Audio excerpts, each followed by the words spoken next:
Hi hello నమస్తే అండి. Welcome to Kanakadurga rangoli channel. నేను ఈరోజు పెట్టిన ముగ్గు 3 చుక్కల ముగ్గు అండి. ఈ ముగ్గు కోసం 3 చుక్కలు, మధ్య చుక్క, 2 చివరకు చుక్కలు తీసుకుని పెట్టానండి. ముగ్గు చాలా ఈజీగా ఉంటుంది, చాలా సింపుల్గా ఉంటుంది, తొందరగా నేర్చుకోవచ్చు. ముగ్గు చివరి దాకా చూడండి ఫ్రెండ్స్.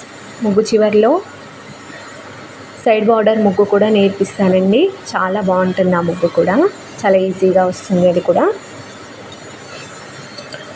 ఇంకా ఇలాంటి ముగ్గుల కోసం నా ఛానల్ని సబ్స్క్రైబ్ చేసుకోండి. ఛానల్లోకి వెళ్ళి చూడండి. నా ముగ్గులు కనుక మీకు నచ్చితే లైక్ చేయండి, మీ ఫ్రెండ్స్కి షేర్ చేయండి, అలాగే సబ్స్క్రైబ్ చేసుకోండి ఫ్రెండ్స్. వీడియో చివరి వరకు చూడండి, స్కిప్ చేయకండి. ప్లీజ్ ఒక్క లైక్ చేయండి, కామెంట్ కూడా పెట్టండి. నా ముగ్గులు ఎలా ఉన్నాయో, ఇంకా ఎలాంటి ముగ్గులు కావాలో కామెంట్ చేసి చెప్పండి ఫ్రెండ్స్. Thank you.